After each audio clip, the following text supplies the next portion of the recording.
Hello there! Welcome back to Void Dwarf Studios, where today we go back into the world of 40k and we are going to explore the most iconic warrior in the 41st millennium, the Space Marine.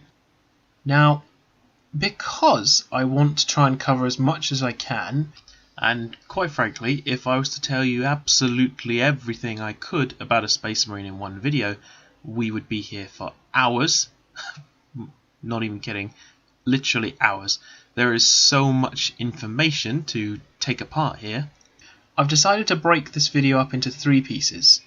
A little bit like the Eldar faction focus video I did, where primarily I was talking about their history, a little bit about how they fight and they exist, and their mindset and what they're doing currently. My plan is to talk primarily in this first one about their history, about who they are, and about what makes them what they are. And in future videos I will go into their weapons and armor and how Space Marines actually fight. You know, what makes them different from the average person trying to defend themselves in the galaxy. And as part of the Space Marine history, I will briefly touch on the difference between the legions from Heresy and the chapters that exist now today, as well as the Primaris Marines. So, as always, I will do my best to keep things as streamlined as possible in each of these videos. I apologise if I go and ramble onto various different aspects, but like I said, I will try and keep this first one to be primarily about their history and what exactly makes a Space Marine. So, if you were kind of bored already and you really just want to know the answer to the question, then the short answer is this. A Space Marine is a genetically engineered and enhanced super soldier created by the Emperor of Mankind during the Horus Heresy. There, done. You can watch something. You could watch something else now if you really wanted to. But if you are still here, first of all, thank you. I appreciate it. Go into more detail on that then. Alright, so I suppose if we were to go back a bit further, to be more accurate, a Space Marine is the perfected form of gene craft and engineering which started out with the Thunder Warriors. These were the creations of the Emperor during the unification of Terra, where he united what we call Earth and essentially made the Imperium. But the Thunder Warriors had a lot of flaws. They were the prototype, you might say. A little bit of a rush job, I suppose, especially for the Emperor, considering what he was able to create later on. The Thunder Warriors were prone to fits of rage that made them uncontrollable. They didn't tend to live very long because their bodies didn't readily accept the adjustments that the Emperor had done to them, and they tended to be more like berserkers than calm, calculated warriors that Space Marines can be. Although they certainly can be berserk warriors, there are no doubts there. The Space Marine Legion started because during the Primarch project that I briefly touched on in the overview video, the Chaos Gods threw the Primarchs across the galaxy, making it harder for the Emperor to, well, begin his conquest. However, enough of the genetic material from these Primarchs were around in the labs for him to create their foot soldiers, the Space Marines, each legion being linked to a particular Primarch. They all share the genetic traits of their Primarch. So, for example, a Imperial Fist from the Imperial Fist chapter, or Legion, depending what timeline we're talking about here, are all very similar to their Primarch. They are very stubborn, stoic, resolute, determined. They're not likely to deviate much from these caricatures, because these are what emulates their Primarch so much. If you were, say, a World Eater, or the Warhounds, as they once were called, then you would more likely have a more violent temperament, a more aggressive temperament. You would be less keen to make fortifications and more keen to run forward and smash someone in the face with an axe. And on top of this meant that the Space Marines idolized their Primarchs.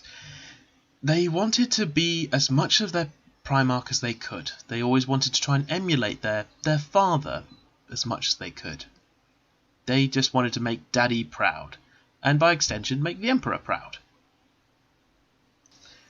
So it's fair to say that because each of the Space Marines in their particular legion share such similar traits, it allows them to operate more effectively together. It's easier to communicate with someone if they think along a similar line to you.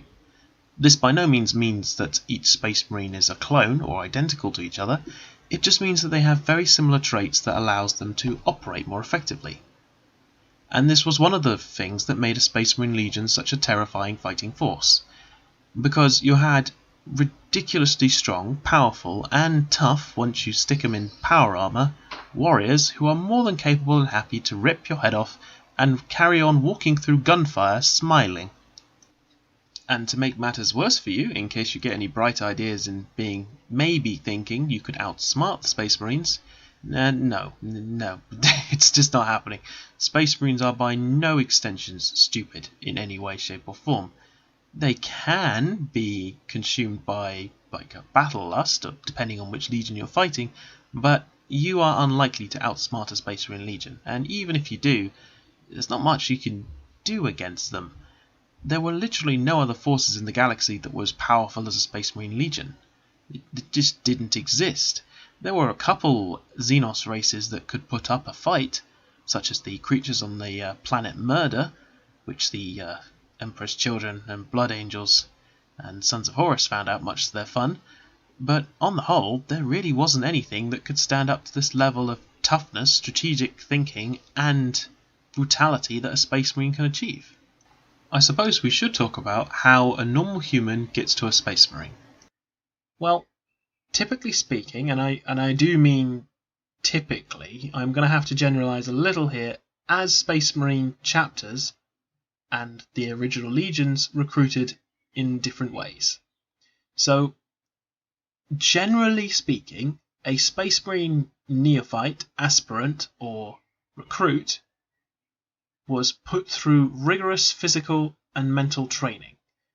They had to reach the peak of what mankind can in terms of their physical strength and mental fortitude, and even then, not all humans can survive the Space Marine implantation process.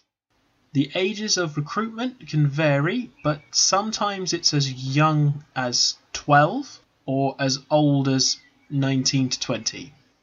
However, once you've completed your training to a standard that the Legion or chapter considered significant enough, you would be implanted into one of the scout companies. These companies are not yet gone through the gene seed implantation process.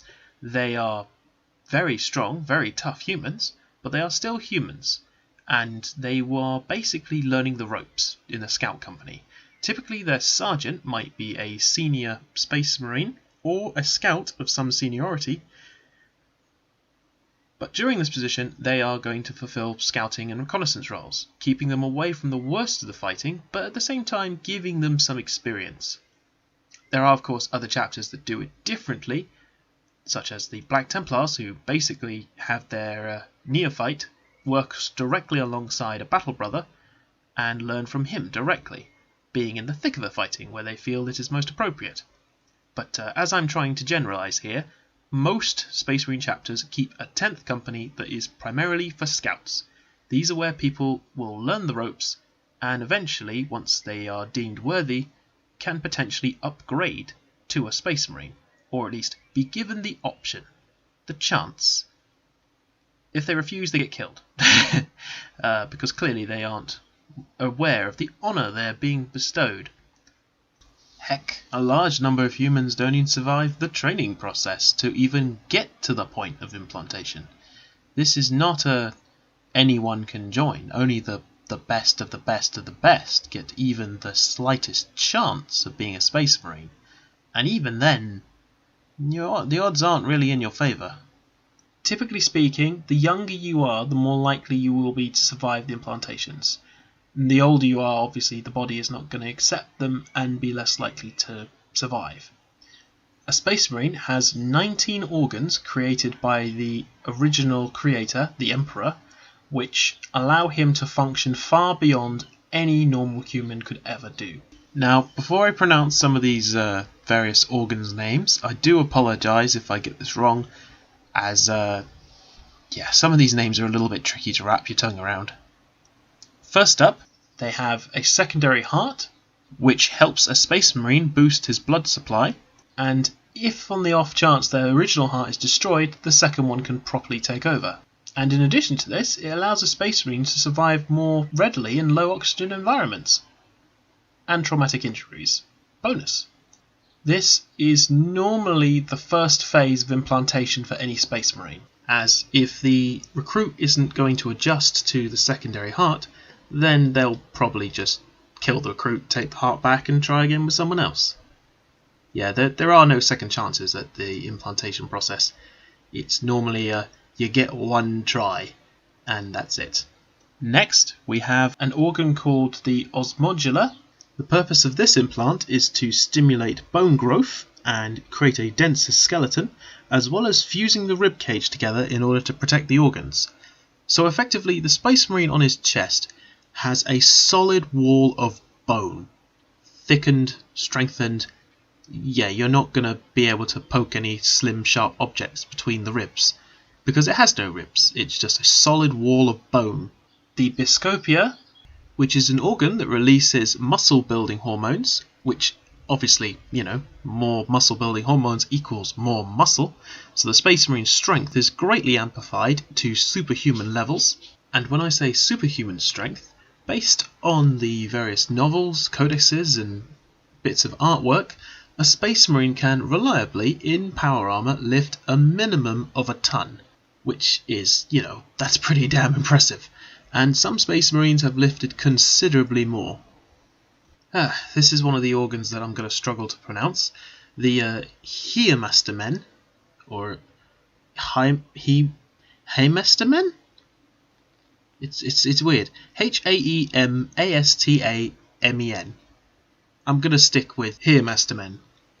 So this implant alters the space marine's blood makeup, so it makes it more efficient than an average human. The blood runs faster, but yet also maintains the correct level of nutrients that it needs to spread around the body. There's no point being able to lift a ton if after you've lifted that ton you collapse. Consistency, that's what the Emperor's trying to get here. Laraman organ. This nifty little thing produces special blood cells that are formed to coagulate faster over wounds and staunch blood flow. So basically the space marine has an accelerated healing factor, which allows it to survive more grievous wounds. As, even if you can put a cut on the space marine, it will lose very little blood in the process, allowing it to keep fighting through significant amounts of pain. The catalyst spleen node. This little thing. So this implant controls circadian rhythms and responses to sleep deprivation. In layman's terms, it means that a space marine can stay awake and fight at full efficiency for much longer. How much longer? Space marines only tend to suffer fatigue after weeks of continuous fighting and no sleep whatsoever or rest. The premenor, a pre-stomach organ that allows digestion of otherwise poisonous or inedible materials, meaning that a space marine can eat pretty much anything and will probably be fine. It takes a lot for a space marine to get an upset stomach, let's put it that way. And their stomach is so strong that it can actually, it can tackle quite a number of poisons, almost anything that could fell a normal human. Right, we're now on to phase 8 of the implantation process. Our recruit is doing really well to survive up until this point. Whilst each one of these organs is being put into our lucky recruit, he has to spend time between each operation adjusting to each organ, allowing it to reach the next stage. Now, don't for 1 minute think that the aspirant is taking it easy though whilst he's recovering between each operation. During this period of time, he is, whilst perhaps not pushing him to the absolute limit, he is going to be pushed in order to fully integrate himself to each organ. So there is no resting between each operation. He's gonna be feeling sore for the entire process. So, phase 8, the omophage. This little thing absorbs genetic material from a space marine's food, granting him the ability to see the creature's memories by eating the flesh. Now this can be any flesh. So if a space marine feels a bit peckish and decides there's a tasty looking human nearby, he can eat them. Like, there are many cases of cannibalistic behaviour amongst certain Space Marine legions and chapters. Yeah. The Inquisition feels a little nervous when it finds out about this kind of thing, but it is a function that all Space Marines can fulfill. So, if a Space Marine eats, say, a deer, he will absorb some of the memories of the deer and be able to take apart the more useful parts of the memories, like, for example, where to find food, where there are places to hide, where there are strange-looking people around. A Space Marine can absorb all kinds of information this way, making it very handy, especially if a Space Marine is a scout or trying to hide behind enemy lines. It can gain so much more information just by eating the local wildlife. Now we have the multi-lung. It's a second pair of lungs. It is what it sounds like. The main benefit of this pair of lungs, though, is that it allows the Space Marine to breathe in poisonous atmospheres, and including underwater. So there is a more specialised filtration system with this second pair of lungs. And on top of this, both sets of lungs function together, absorbing more oxygen into the bloodstream, allowing a Space Marine's blood to be more oxygenated and therefore be healthier. This is again why a Space Marine's stamina is off the charts, and how they can stay awake, survive, fight, and continue for such long periods of time. Number 10, people, the oculobe. This organ grants the Space Marine eyesight that is far sharper than any human, as well as being able to operate in low light conditions, meaning that the Space Marine doesn't particularly need sophisticated gear to operate in dark or low light conditions, as I've said. Their helmets give them all kinds of useful tactical readouts and make it even easier to see in the dark, but a Space Marine even without his helmet is still not going to be snuck up on at night, not very easily anyway. Lyman's ear, an implant just within the inner ear that filters out or enhances specific sounds and provides a superior sense of balance for the Space Marine. So what you have here is a Space Marine can filter in sounds or amplify sounds he wants to listen to. So if he hears a whisper, he can actually focus on it and amplify the noise far more effectively. In addition to this, he gains a better sense of balance, meaning he can perform acrobatic feats with far less difficulty. The Susan membrane. This is implanted within the Space Marine's brain. It allows them to voluntarily suspend animation and enter into a hibernative type state. So if you're going for a particularly long voyage, Space Marines can in fact go into a deep sleep and set an almost internal alarm clock for when they want to wake up. A very handy function on particularly long voyages, or if you for whatever reason are so badly injured that you have to enter a hibernative state in order to heal the body. As whilst in this hibernative state, a Space Marine's healing factor is increased greatly and the chances of survival for him are dramatically increased, so long as he can get medical attention. I must apologise if I say this one wrong. This is another tricky one. The melanochrome. The melanochrome. Haha, here we go. This organ releases photochromatic skin pigments that protects against severe radiation. Well, it protects against radiation. It does exactly what it says on the tin, which is very handy for battlefield conditions where you're possibly going to be encountering a lot of radiation. And considering the various weapons in the 41st millennium and how they often like to blow each other to smithereens with all kinds of fun and unpleasant ways, this is a very helpful ability. Just be careful what planet you do land on, because depending where it is, you'll end up as dark as the salamanders. The elytic kidney, which is a detoxifying organ that grants a Space Marine additional resistance to filtering out poisons. So in conjunction with the Primanor, which also helps filter out poisonous materials if ingested, our Space Marine is now doubly immune. This is specifically why you need to have a poison tailored to the Space Marine's biology in order to have any chance of taking this guy down. On to phase 15, the neuroglottis. This enhances a Space Marine's sense of taste and smell, allowing him to identify sources of toxin and sources of nutrients. A fantastic little ability which allows him to not only find his enemy more easily, as he can literally hunt you down with his nose alone, but also it makes it handy for when you're trying to find food. As I said previously, a Space Marine can eat basically anything, And having this ability to find food and your enemy more effectively just makes him that much harder to be snuck up on or for you to get away from him. The mucranoid is a skin implant that secretes a waxy substance that seals and protects against extreme temperatures and hard vacuum. So our Space Marine can now partially survive in space. For brief periods of time. Don't get me wrong, he wants to be in his power armor if he's in space, as that actually has an oxygen tank for him to, not suffocate. But this means he has a chance of surviving in space for a brief period of time. And to cap that all off, his skin now is able to withstand extreme temperatures. A Space Marine can take a Prometheum flamethrower to the face, and it will hurt him.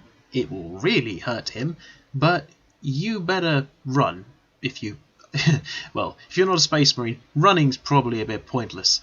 Well, maybe if you're an Eldar. Eldar could get away. My point is, the Space Marine will more than likely walk through this and punch you in the face for the indignity.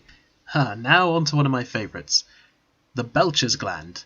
This lovely little organ is a salivary gland that produces small quantities of corrosive venom, which, in an emergency, a Space Marine could in fact spit at an opponent. So even when you think he might have killed a Space Marine, like his helmet's off and you've got him on the ground, more or less helpless, depending on which legion he's from, he could spit in your face and then everything will just go agony. You will start melting from the face. Yeah, a Space Marine is so dangerous. 2 more to go, people. The progenoid is one of 2 Space Marine glands, one placed in the neck and one in the chest. It allows for the creation of new gene seed. So once the second one, typically the one in the neck, which is removed later by an apothecary, it allows you to, like I said, create a second Space Marine. It is this that allows Space Marine chapters to increase in size. And it is also the gene seed that controls all the other organs, keeping the body in balance and stopping it from, basically exploding. And the 19th and final piece is known as the Black Carapace.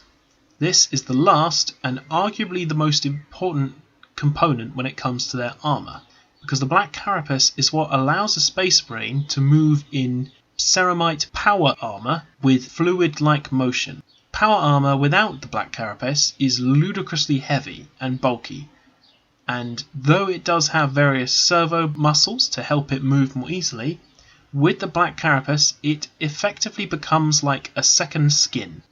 The Black Carapace is all over the Space Marine's body from the neck down, and it allows the suit to interface with the power armour more easily.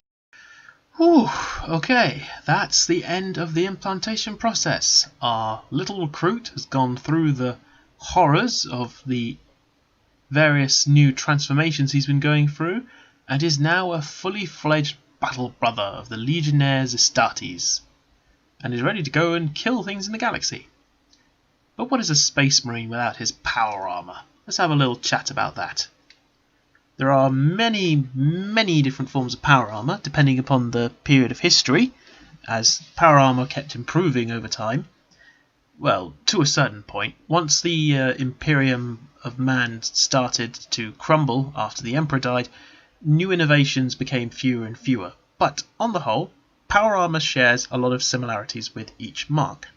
Almost all suits of power armour have an internal form of oxygen supply, keeping the Space Marine alive, internal auspexes, aka scanning equipment, as well as little forms of communication. You can have additional attachments to the power armour for heavier weapons, for example, and because of the Black Carapace, you can move in this really bulky armour almost as well as, Space Marines can do cartwheels in this stuff if they really wanted to.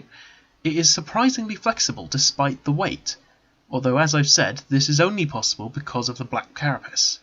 So we have our fancy-dancy armour and our fantastic implants, but what's the point in all that unless you have some fantastic guns?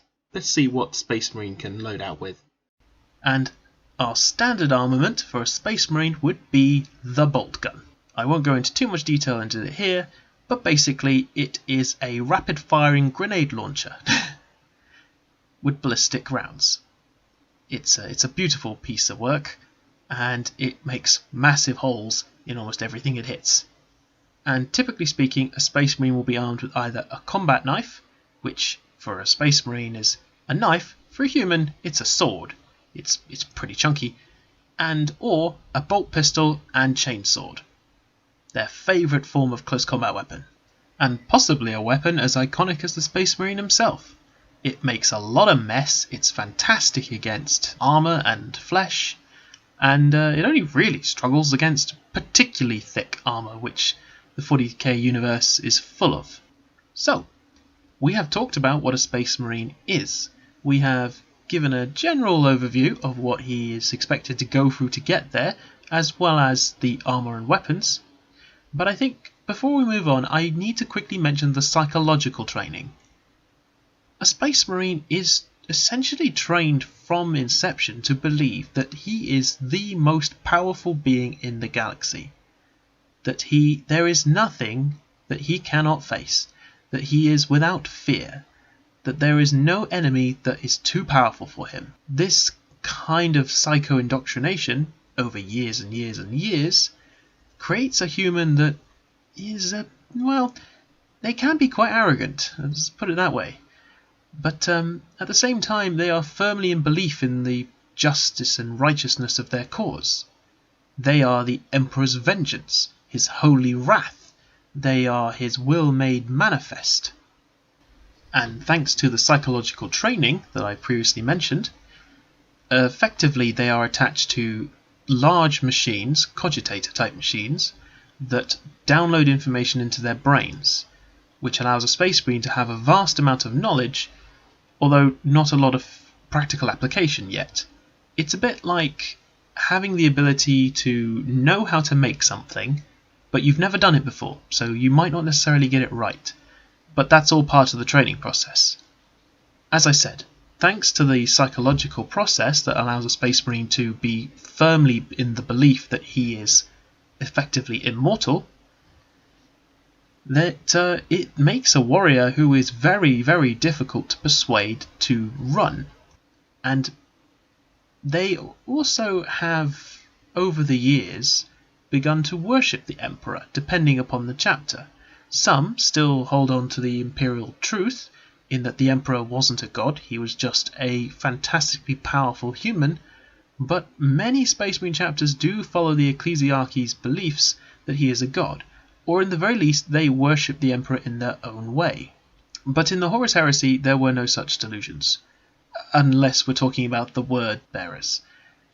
Yeah, they're a whole other story. But during the Great Crusade, the Space Marine legions had a unified purpose.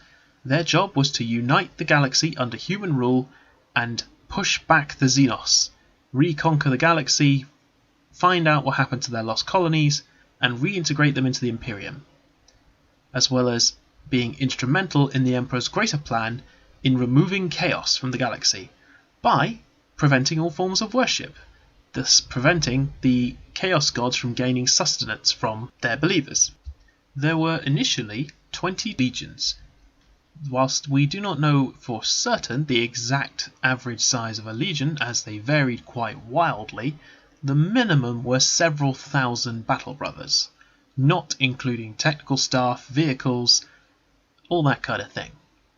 However, the legions are, in number order, the Dark Angels, led by the Primarch Lionel Johnson, the second known legion, the third legion, I should say, the Emperor's Children, led by their Primarch Fulgrim, the fourth legion, the Iron Warriors, led by Perturabo, the fifth legion, the White Scars, led by Jagati Khan, the sixth legion, the Space Wolves, with their Primarch Leman Russ, the seventh legion, the Imperial Fists, commanded by Rogel Dawn, the eighth legion, the Night Lords, with their Primarch Conrad Kurz, the Night Haunter, the ninth legion, the Blood Angels, led by the winged Primarch Sanguinius, the 10th legion, the Iron Hands, led by Ferrus Manus, the 12th legion, the World Eaters, led by Angron, the 13th legion, the Ultramarines, led by Rabuta Gulaman, the 14th legion, the Death Guard, led by Mortarion,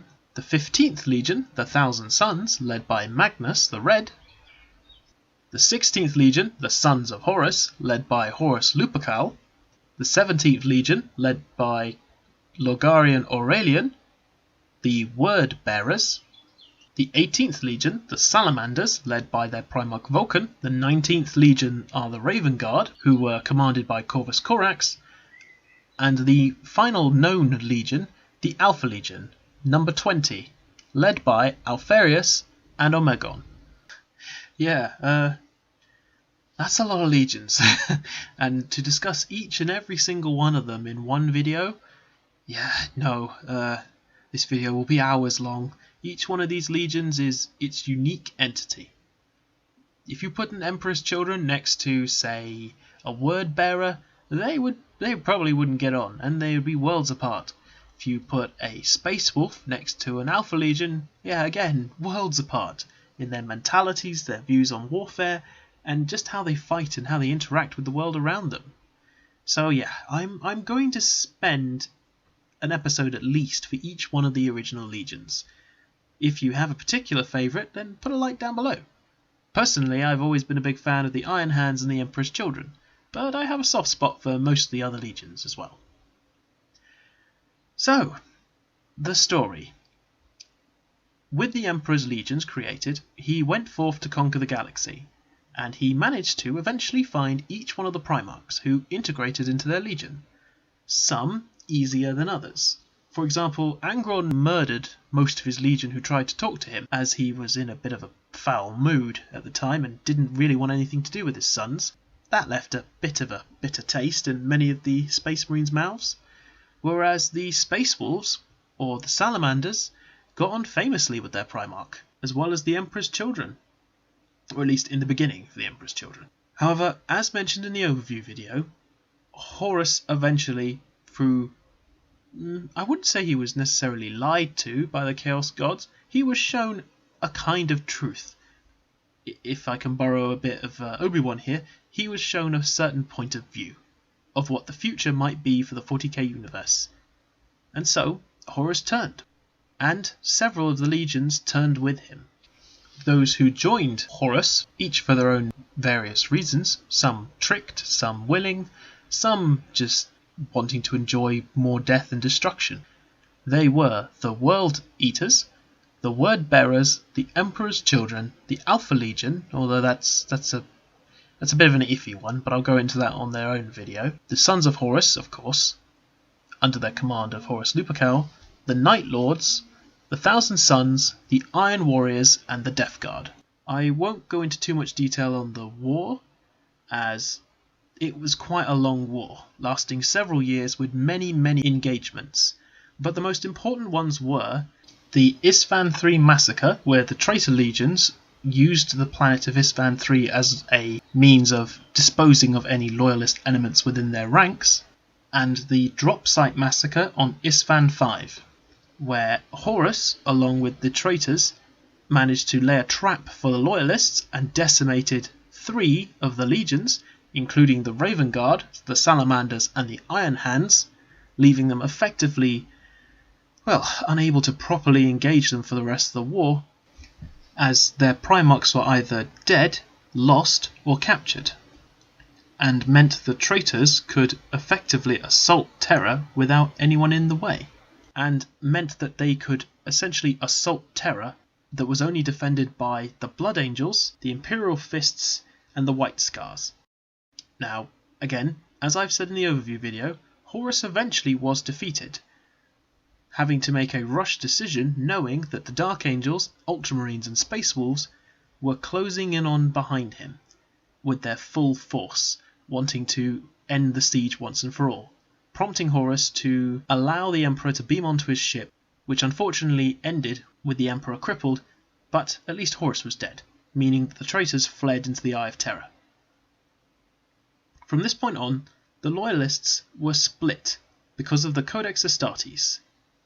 Guilliman decided it was too dangerous for Legion-sized Space Marine forces to exist in the galaxy, meaning that in order for a Space Marine Legion to be allowed to continue, it must split its forces.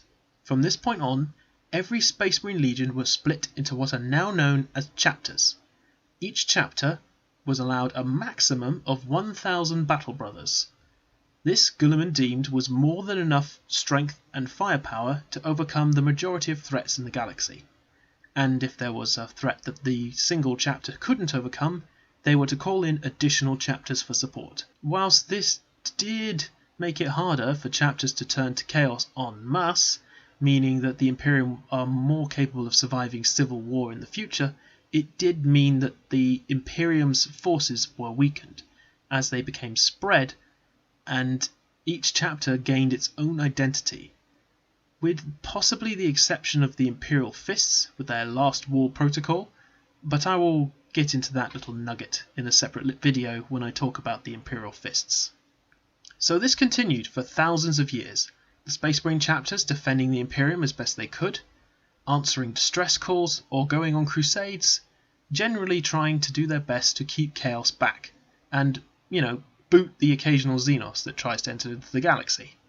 However, as we get nearer the time of the Indomitus Crusade, where Cadia has been broken and many of the Space Marine chapters have been decimated or hard pushed because of their various threats, and unable to recruit fast enough as it takes a long time to train a Space Marine recruit into a fully fledged battle brother, and it was just taking too long to reinforce the chapters.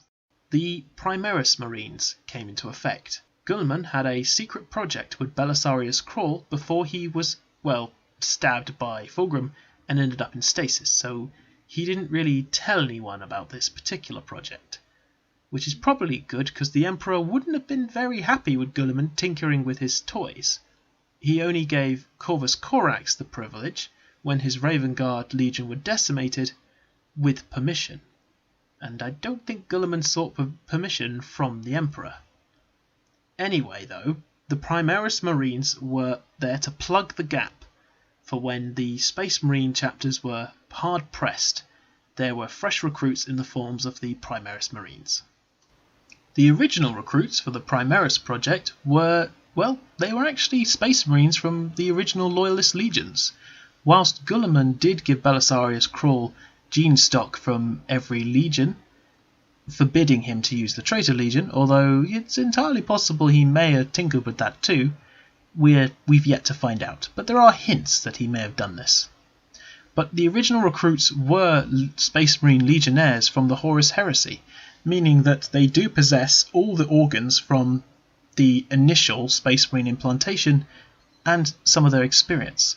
Although it does have to be said that the majority of Primaris Marines are fresh recruits who had to go through the whole process from beginning to end, and at least in the beginning lacked the battle experience that their Heresy brothers had.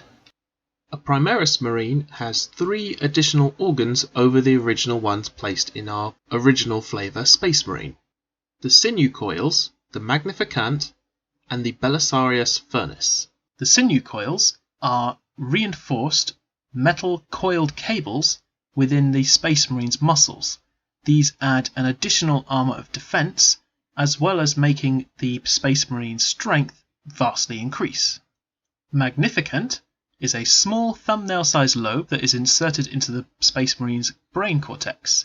It secretes hormones that greatly increase the body's growth hormones, in addition to the Biscopia and Osmodula, making a Primaris Marine at least half a metre taller than your average Space Marine. These guys are pretty tall and pretty beefy. The final component is the Belisarian Furnace. This is a dormant organ that only activates when a Space Marine is near death, or under extremely stressful conditions.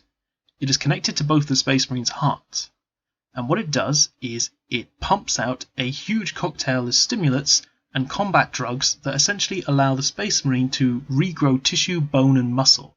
Once a Space Marine is out of danger, this gland becomes dormant again and essentially restocks on these chemicals for when a Space Marine is next in grievous harm. That is an overview of the story of Space Marines. Oof. And this is the longest video I've done to date. And I barely feel like I've scratched the surface. I've had to skim little bits, as there are so many minor engagements and also some of the major events, like the Isfahan Massacre, or the Assault on Terror deserve their own videos in of themselves, or at least I think they do. But I hope I've given you a general idea of how a Space Marine has evolved from the Thunder Warrior through the Horus Heresy and to the now Primaris Marine. As for the Primaris Marines, I have mixed feelings, if I'm honest. I think I'll probably go into that in a separate video, but suffice to say, the Primaris Marines are the new boys on the block, and, well, GW are pushing them like crazy. But they haven't been tested as sorely as their Space Marine counterparts have, so there's an awful lot for them to prove if they're going to survive in the 41st millennium, and the world of Warhammer 40k, the universe I should say, of Warhammer 40k has plenty of ways to test you. I hope you've enjoyed this, well, one of my longest videos to date, I think, actually. Please click that like and subscribe button, it really helps. Follow me on Patreon and Instagram, and I look forward to making more of these videos. Take care, everyone.